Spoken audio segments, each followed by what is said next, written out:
नमस्कार welcome to Odisha job informer 2.0 तो आसीगला आपणक पाई bank तरफर आउ एक निजुक्तिर सुजोग आपण जदि एही बैंक निजुक्ति रे आवेदन करने को चाहते ताहेले आपण एही भिडियोटी को शेष पर्यंत देखंतु। आपणक योग्यता आपण मिनिमम 10वीं किंबा +2 किंबा +3 टे पढ़ी आपण एही रिक्वायरमेंट रे आवेदन करि परिबे। तो आपणक कोनोसी भी परीक्षा हेबो नाही, आपणक सीधा सलक इंटरव्यू रहिबो, आपण सिलेक्शन टी पाई परिबे। जदि आपण आवेदन करने को चाहते ताहेले आपण एही भिडियोटी को शेष पर्यंत देखंतु। मु एही रिक्वायरमेंट रो एज लिमिट कोन रहिबो, लास्ट डेट केबे अछि, हाउ टू अप्लाई, केमिति आवेदन करि परिबे, सिलेक्शन प्रोसेस कोन केमिति रही अछि, मु आपण को सब एही भिडियो रे जणे देबी। प्रथमे आपण गूगल को ओपन करिवे। गूगल को ओपन करि सारिला परे आपण गूगल रे Odisha government job alert search करिवे। सर्च करि सारिला परे आपण तलको टिके स्क्रॉल करिवे। स्क्रॉल करि सारिला परे आपण को www.odisha-government-job-alert.com रा गोटे लिंक टी देखा जाउथबा, आपण ता ऊपर क्लिक करिवे। क्लिक करि सारिला परे सही वेबसाइट टी ओपन हे जिवो। सही वेबसाइट रो तलको टिके स्क्रॉल करिवे। स्क्रॉल करि सारिला परे आपण AU small finance bank requirement 2025 रो गोटे लिंक टी देखि पारुथिबे, आपण ता ऊपर क्लिक करिवे। क्लिक करि सारिला परे आपण AU small finance bank requirement 2025 रो डिटेल्स गुडी को पढ़ी पारिबे। AU small finance bank requirement 2025 रो डिटेल्स गुडी को देखिबा को गले ऑर्गेनाइजेशन नेम टी रहिबो एयू स्मॉल फाइनेंस बैंक तरफरु। जॉब लोकेशन आपनक ओडिसा रे ही रहिबो। पोस्ट नेम देखिबा को गले आपनक सेंटर मैनेजर फील्ड स्टाफ रो पोस्ट रहिबो। Application mode walk in interview, आपण जाई कि इंटरव्यू देकी सिलेक्शन टी नै पारिबे। इंटरव्यू डेट आपनक रहिबो 15 डिसेंबर रु नै कि 19 डिसेंबर पर्यंत। इंटरव्यू टाइम आपनक सकाल 10टा AM रु संध्या 4टा PM पर्यंत। लास्ट डेट आपन को 19 डिसेंबर 2025 रही अछि। एजुकेशनल क्वालिफिकेशन देखा गले आपन 10वीं टी पास करथिले, जेकोसी रिकग्नाइजेशन बोर्ड रो आपन आवेदन करि परिबे। +2 टी पास करथिले मध्ये आपन जेकोसी रिकग्नाइजेशन बोर्ड किंबा इंस्टीट्यूट रो पढ़िथिबे ताले आपन आवेदन करि परिबे।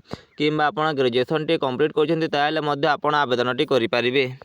एज लिमिट देखा गले आपन का मिनिमम एज 18 वर्ष रही अछि और मैक्सिमम एज 30 वर्ष रही अछि।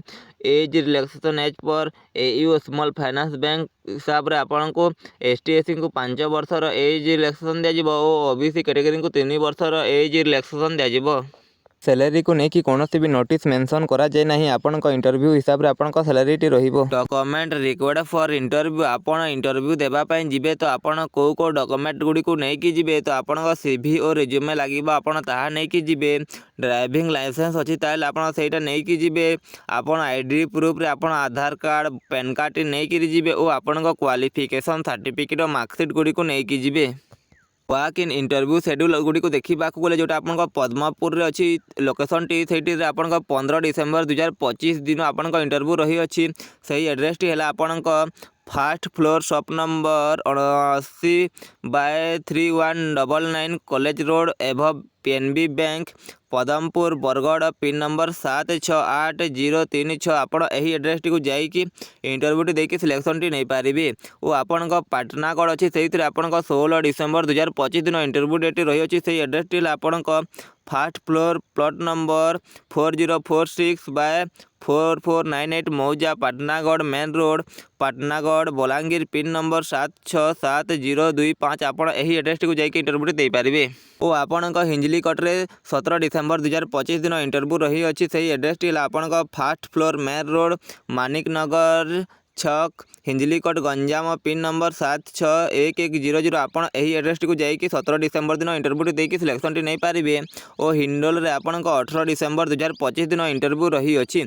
ओ आपण एड्रेस टी ला main road ground floor plot number 2432/5166 Amlapada Nijgarh Hindol Dhenkanal district pin number टी हैला आपण 759022। आपण एही एड्रेस टी को जाई कि इंटरव्यू टी देकी सिलेक्शन टी नै पारिबे।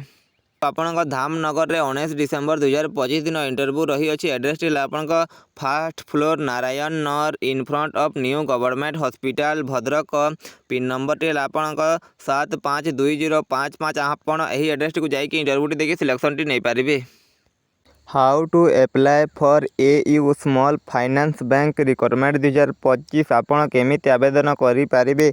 तो आपण ठारू कौन से भी एप्लिकेशन ଲାଗିବ ନାହିଁ। ଆପଣ ସିଧା ଯାଇକି ସେଇ ଆଡ୍ରେସଟିରେ ଇଣ୍ଟରଭ୍ୟୁଟି ଦେଇକି ସିଲେକ୍ସନଟି ନେଇପାରିବେ। ଯେଉଁ ଆପଣଙ୍କୁ ଜଣେଇ ଦେଇଛି ସେଇ ଆଡ୍ରେସରେ ସେଇ ଦିନ ଯାଇକି ଯେଉଁ ଦିନ ଇଣ୍ଟରଭ୍ୟୁ ଥିବ ଆପଣ ସେଇ ଦିନ ଯିବେ ଓ ଇଣ୍ଟରଭ୍ୟୁଟି ଦେବେ ଓ ଆପଣଙ୍କ ସିଲେକ୍ସନ ହୋଇଥିବ ତାହେଲେ ଆପଣ ସେଇ ପୋଷ୍ଟଟିକୁ ପାଇପାରିବେ।